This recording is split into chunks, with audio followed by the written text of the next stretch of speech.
guys, it's Nicole. Welcome to my channel, or welcome back to my channel. If you're new here, don't forget to subscribe. I like to post about books and music, mostly Taylor Swift. So today I'm going to be starting another reading vlog, but this time it's going to be a little bit different because I'm also going to be doing an unboxing of the Once Upon a Young Adult Book Club box. This is not sponsored. This actually was given to me as a gift by my mom's coworker because all of the cluttered jewelry displays I had up here once upon a time, I ended up just giving those to her because she has a 11-year-old daughter. And so I just gave those to her and she was like really wanting to repay me in some way. And I am so grateful that she sent one of these to me. I'd never even heard of this service. It's kind of like book of the month, I guess, but it's like a package including a book as well as little gifts that go hand in hand with the book. So as you're reading, you like open each gift because it has literally the page number labeled on it. Okay, so we're opening it. Oh my god, it's so cute. So I believe this is the May box. You guys will probably be seeing this in June or July. This is really spur of the moment. I decided to film this. This is the book that they sent me. All My Rage by Sabaa Tahir. Misbah is a dreamer and storyteller, newly married to Tawfiq in an arranged marriage. After their young life is shaken by tragedy, they come to the United States and open the Clouds Rest Inn motel hoping for a new start. That was in Lahore, Pakistan then, and then it flashes to Juniper, California, which is now. Salahuddin and Noor are more than best friends. They are family. Growing up as outcasts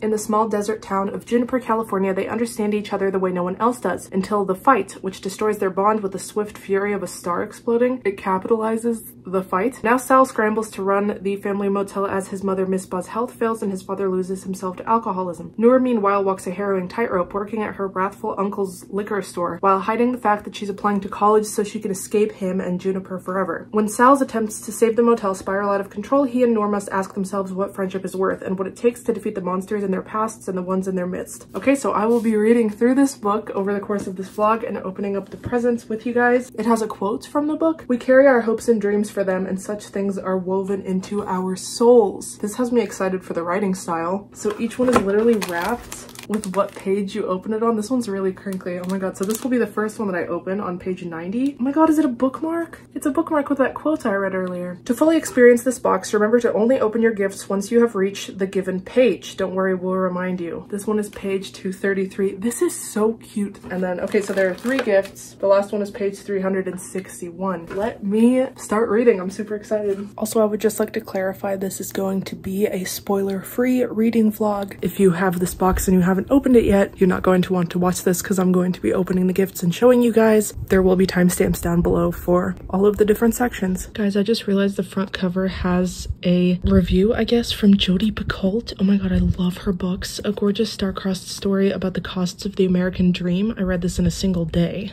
So we're off to a beautiful start here.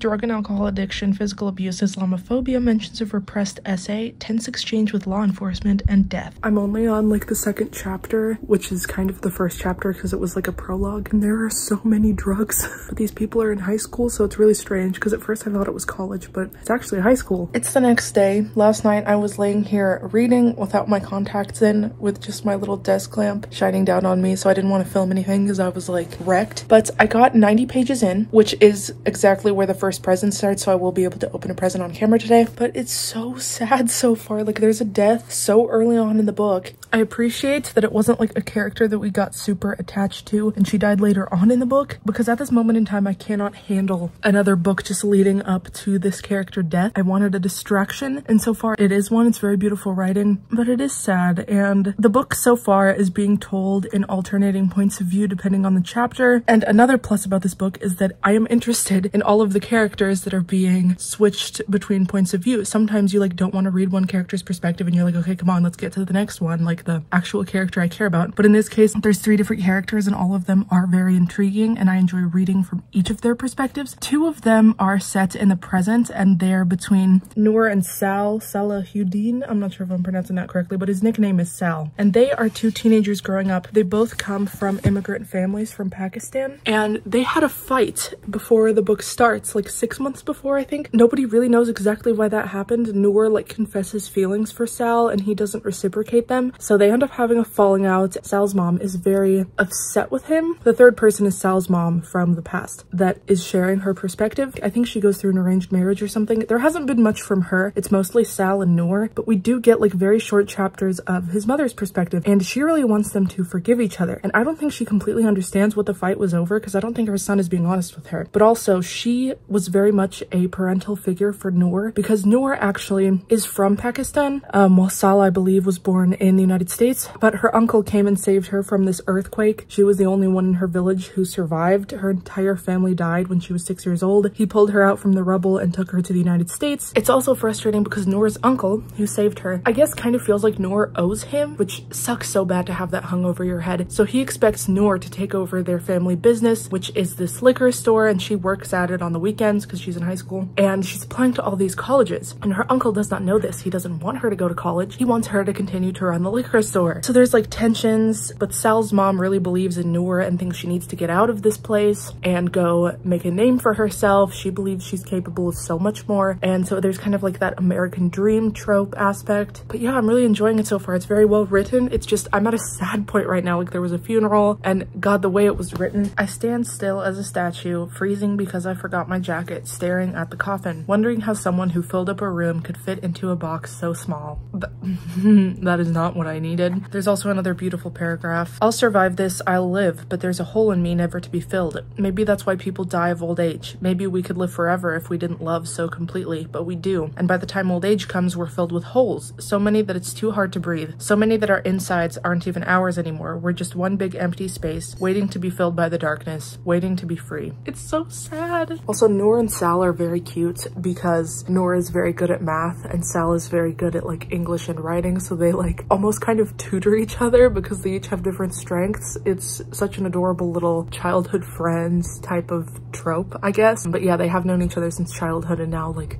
she has feelings for him and he probably also has feelings for her, but like rejected her 6 months ago. But now they're coming back together after this funeral, and hopefully they do what Sal's mom is wanting them to do. So we have gotten to the first gift, so I get to open my page 90 present. Oh my god, is it a bracelet? Oh my god, yes, because it was talking about her bracelets jangling. That's so pretty. Oh my god. Noor's bracelets jangle as she reaches for the phone. I have her bracelets now. That's so cool. Also, I don't think I mentioned this, but this is literally a recipe for the tea I think they already drank in this book.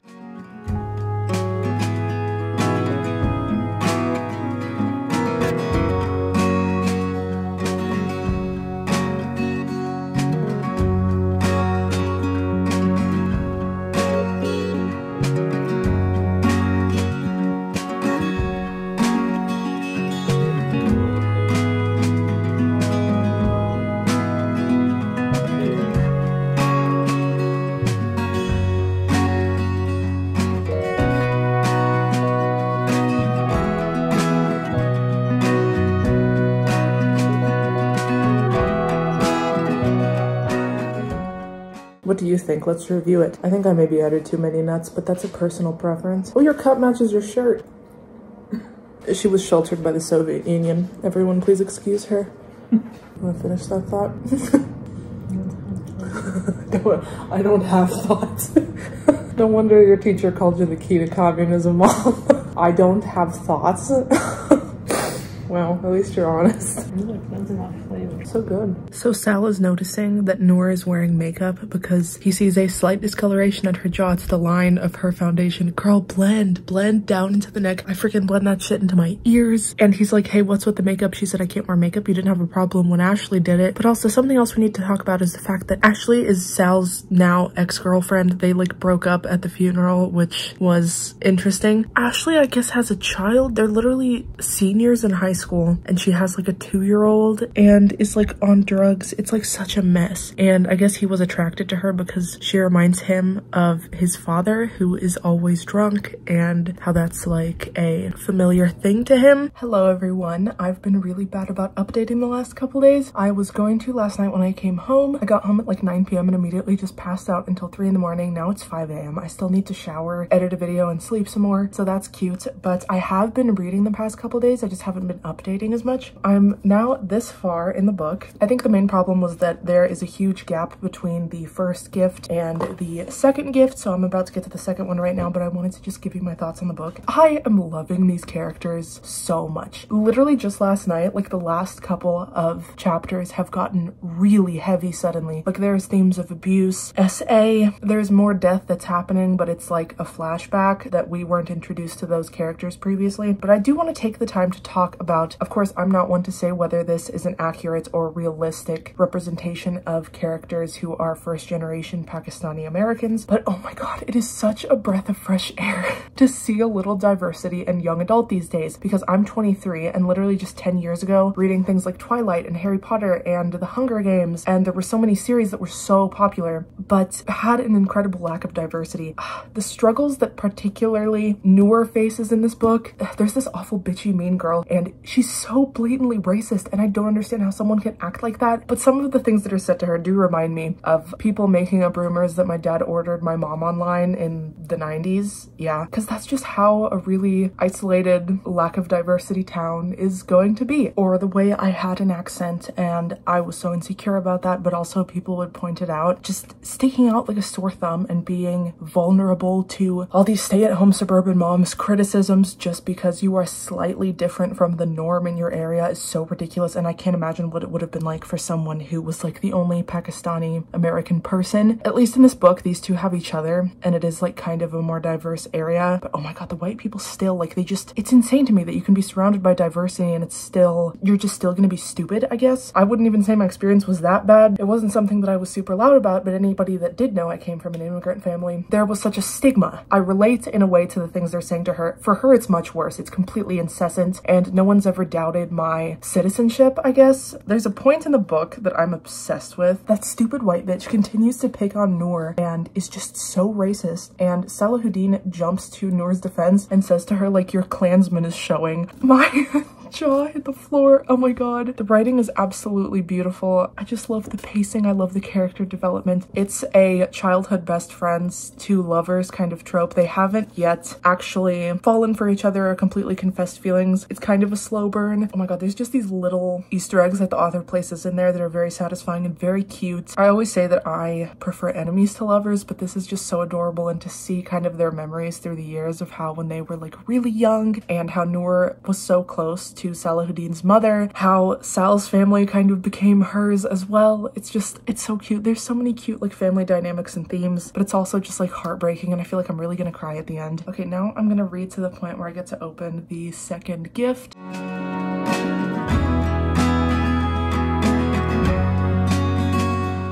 Also, oh my god, the descriptions of what they eat makes me so hungry. I hope I finish this book soon because I cannot keep craving food like this when there is no place in my town to get stuff like this. Oh, they talk about all these different curries and I forgot what it's called, but it's like their own version of naan.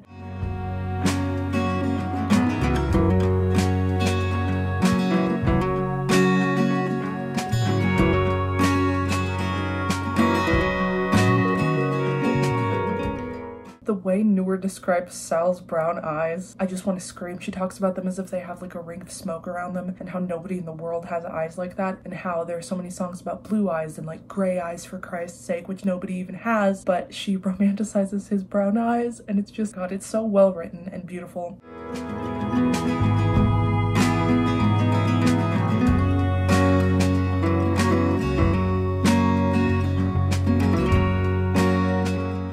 Okay, oh my god. I have a feeling I know what the gift is going to be. He's finding a kite to soothe Noor because she's going through some shit right now. A kite buried beneath canvas, shopping bags, a floral sheet, and a rusty steering wheel lock. It better not be a floral sheet and a rusty steering wheel lock. If I get a kite, I'm literally going to scream. This is the perfect kite flying weather. It's so windy and like warm. Gift number 2. Hey, look how cute. I like how the gifts get bigger with each passing gift. Like the first one was the smallest, this is medium, and then the last one will be huge. Not huge, but like the biggest one. There's this thing. Oh, it's a sheet? Wait, what is this then? Sal's floral sheet. Oh, it's a shower curtain. That's so cute. Why does he have a shower curtain in his trunk? Well, I guess they couldn't give you a sheet because they don't know what size bed you have. Oh, I see now what it is. Those are the hooks for the shower curtain. Cute. I think my mom would really like this. Very nice. So these are the little things that go on a rod. Oh my god, I don't know how to fold this back up. Do I keep these bags or not? I hate that they say the page number on it because I feel like otherwise this would be like, I don't know, you could put like candy in it to smuggle in a movie theater maybe. Okay, now I'm gonna finish this chapter and go take a shower. I'm already loving the idea that by the end of this book, I'm going to have all these objects that the characters have and my home will just kind of be, what's the word? I don't want to say infiltrated because that sounds negative, but like I'll have Sal's shower curtain, I have Noor's bracelets, I'll have a third thing, I don't even know what it is yet. That's so cute, like these characters will stay with me even after I've finished the story. That's very endearing to me. This is the second time during this vlog that you guys are being propped against some books, which I think is pretty appropriate. I'm now here on this book and we are at the last gift I will be opening. Passage that this last sticky note is on is, it's brand new from some online mega chain. We're not allowed to get used books in here. And it talks about the book that he received. It's called The Bird King by G. Willow Wilson. The first line is, Hassan was deep in prayer. Some mystery person sent this character a used book. Am I about to open another book? I don't think that's what's going to happen. Okay, so it's this. Ooh. Oh my god, you're kidding. I have no idea what this is. Oh my god, it's so pretty. We are made of stories. Ooh, the card's in here. Wait, is this the book he's talking about? So what exactly is this? Do we know? Do you store your book in this? It's too small. If anybody knows what you're supposed to store in this, please let me know down below because it's so cute and I love it, but I don't know exactly what I'm going to do with it. I love the colors too, the orange with this gold zipper. So The Bird King is a novel by G. Willow Wilson. That's a gorgeous cover. This person has written for some of the world's best known superhero comic book series. Okay, is it encouraging me to keep building my TBR? This might be the favorite thing that I've gotten just because it's so pretty, even though I have no idea what I'm going to do with it. Wait, maybe my iPad can fit in this. Like, I feel like that's a good size. We'll see. I'm going to finish up the book and then I will give more of a summary. I haven't been doing much updates. Honestly, this book is like, you have to sit with it and it's nothing that's like a super revealing climax or anything. It's just very slow burn, peel back the layers as you go. And it's very insightful. So I will give summaries once I'm completely done and I know exactly how it ends. Hello everyone. So today is the next day. I sat on the book overnight. I slept on it basically to see kind of what my overall thoughts are. I think overall I give the book 4 out of 5 stars. It was incredibly beautifully written, very heavy unfortunately, but also she tackles a lot of different issues in a very well written way. Like nothing felt like it was too much for the book because tackling that many issues as the author did, sometimes the narrative can kind of be all over the place. So I really appreciate that it like felt very natural to the story and realistic.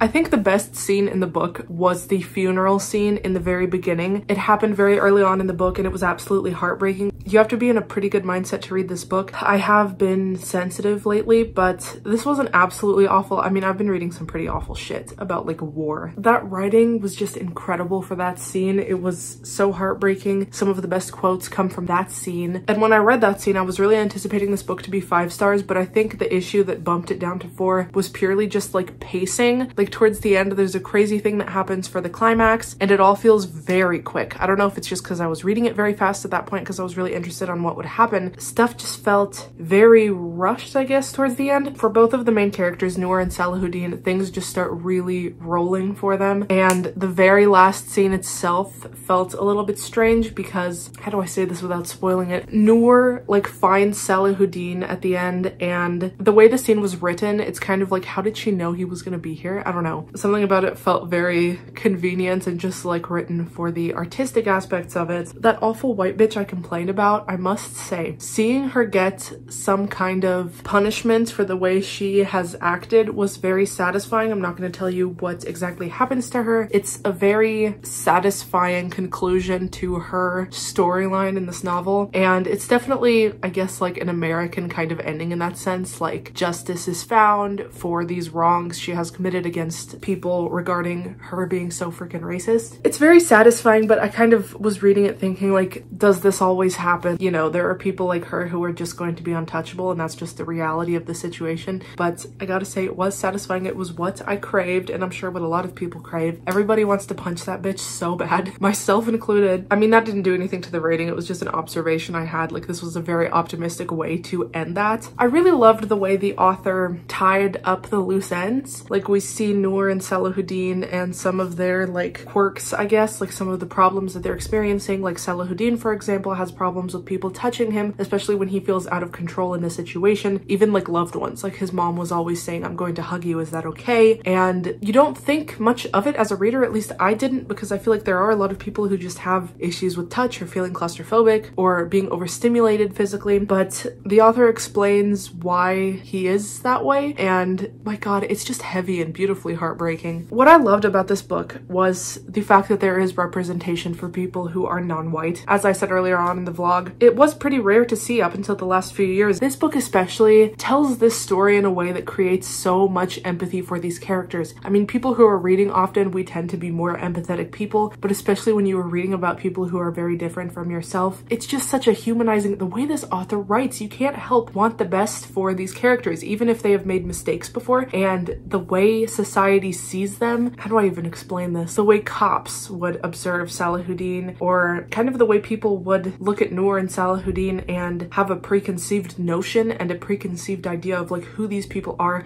before even really getting to hear their story. How a lot of people function that way and just making assumptions. But when you see the entire backstory of these people, you view them in such an empathetic light, sympathetic, empathetic. It just really drives home that point of not judging a book by its cover ever. You think you know someone and you absolutely might not. Or seeing how someone ends up in a really horrible situation, and to see exactly how they got to that point really gives you a lot more sympathy for them, and you look at them not as someone who's done bad things, or maybe you do, but you kind of start to understand why they got there, because there definitely are some problems with the way Salahuddin went about handling things, and he put some people at risk, and that should not be forgotten. There's a lot of things I'm just gonna have to save for the spoiler section. Just know that from this book, you will take away a lot of empathy for people, and I appreciate that so much from this author. This book also details what the cost of the American dream really is, especially for poorer people, people who are coming from abusive backgrounds, first-generation Americans also. There's also that pressure of wanting to live up to the expectations your family had in bringing you to this country. That's definitely something that's relatable to any first-generation American. I really liked this book. This is my favorite little gift. I guess I can review the Once Upon a Book Club box now. Do I have any critiques? I guess the shower curtain was maybe a little bit disappointing. I did kind of want a kite because that's what was being talked about at that point in the story. I also think just some kind of blanket would have been really cool, because they were talking about a sheet. It was very much like a bed sheet, and they just changed it to a shower curtain for the gift. This is so freaking cute. I'm pretty sure this is a quote from the book actually, and the way the back even has a design, I just really enjoy this present. Now we're going to go into the spoiler section, so if you do not want this story to be spoiled for you, please skip ahead to the outro and everything will be all good and fine.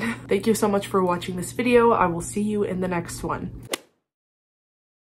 I kind of really like the progression of Sal's mother dying and the third person being his mother's perspective from the past before she even leaves Pakistan, because I think there are going to be secrets that are uncovered about her and things about her that are just going to be told through her little like diary entry type chapters from the past way better than they would be told through her in her, I don't even want to say older life, because she died so young. I just feel like this is going to be a very interesting way to tell her story. I like that they did this, even though it hurts me. So Noor just came to Sal after suffering abuse at the hands of her uncle, and Sal is looking at her and how the cut over her eyebrow has scabbed over and her cheek is red, the bruises at her throat darkened too, and rage consumes me so fast I feel dizzy with it. Ryaz is smaller than me, has a shorter reach too, I could make him pay. Oh my god. This is like the little mama's boy. He wants to take her to the hospital and she's like no, and he said you are messing with my unnatural need to fix things. Oh my god, the way they're like taking care of each other. Okay, so I think it's very respectable that Salahuddin did not throw Noor under the bus because he chose to deal drugs. What he did resulted in a lot of bad things happening to other people. People always criticize drug dealers more than drug users, especially when you see what happened to Ashley, and he even kind of knew it was not a good idea to be selling to somebody who is a young mother, but he did it anyways because of the financial desperation. And so you understand his thought process and you feel sympathy for him, but it does not excuse what he did. So I gotta say, I think his time in prison served him well. I think it genuinely did what it was supposed to do. He was in there reflecting on why he made this decision. Noor was sending him those books. I think prison did exactly what it is designed to do for him. I know that doesn't always work out like that. That isn't always the case, but I mean, it was only 18 months. He still has his whole life ahead of him. He shows a lot of promise. I think he really reflected on what he did and came to the realization that even though this motel was his mother's third child, if she was alive, she would have been screaming at him not to be doing this just to keep this object, this material thing, when he should really be trying to patch up his relationship with his father and encourage his father to continue to go to rehab, trying to save this motel and putting all of his energy into that. I mean, he kind of got what was coming. His mother would not have approved of him putting this much energy into it. Even if he didn't have to resort to drug dealing, he needed to be trying to become closer with his father. That's how I view it. I also view the interspersed poem of like the art of losing things also as just representative of him needing to lose that motel. It was his mother's dream. It was his mother's thing. There wasn't anything he could do. It makes sense why he went to jail. I'm really glad he and Noor were able to patch things up afterwards. I love that she was sending him books that were like an escape. That was so sweet. I'd love to hear your guys' interpretations of the title, All My Rage, because to me it reflected Noor way more than it did Salahuddin. Like her rage towards her uncle and how she felt she owed him something, even though that is not the case when what you are owing this person is something that they view as the right to abuse you. You never owe someone that. And she was very full of rage, and to see everything from her perspective, I feel like the title is very much about her way more than Salahuddin. Also with her punching Jamie, I feel like it's a lot of bottled up things going on. I'm really glad she started going to therapy once she went to UCLA. I also feel like the ending scene, it was really pretty, especially with Salahuddin making like a pun, and that harks back to like the beginning of the novel when they had that witty banter going on and Noor would make fun of his dad jokes. I like the way it was written, especially the dialogue, but it felt so strange Noor just suddenly showing up after Salahuddin's like 18-month-long prison sentence. They hadn't seen each other, they hadn't even been in communication, and they suddenly are just both at his mother's grave at the exact same time, coincidentally. It just felt very like there for the art and not actually a realistic ending scene, I guess. What I really liked about the ending was that Misbah's spirit was there when they were at her grave, and it was kind of like she was in almost like purgatory up until this point because she was floating around in this whiteness, and then she felt her son's presence and he was speaking to her, and then she was finally able to be led away by her father into a time of rest, and that waiting period was over now that she finally had closure from her son. It was so well written. It just, that part made me cry. I think that was the only part in the book where I actually did really tear up, and it didn't come off preachy or like insistent in its themes of the afterlife, like writing about a character from their perspective when they're already dead. That is a fine line to walk. The author just did it in such a delicate way that I think is just beautiful to read about. I also think the way she's finally able to be led away by her father is because Noor realizes that what she said right before she died, forgive, she meant to say forgive me, because she knew about the abuse Noor was going through, and finally Noor forgave her, and that's when she's able to actually rest. Man, I was not okay. Such a freaking beautiful story. I can't wait to do another reading vlog sometime soon. Let me know if you enjoyed this video. Let me know what you thought of this book, or if you're planning on reading it. If you enjoyed this video, make sure to give it a thumbs up. If you want to follow me on my Instagram, it is right here. And if you want to follow me on my TikTok, that is right here. I will see you all next week for another video, and I hope you have an amazing day. Bye, guys.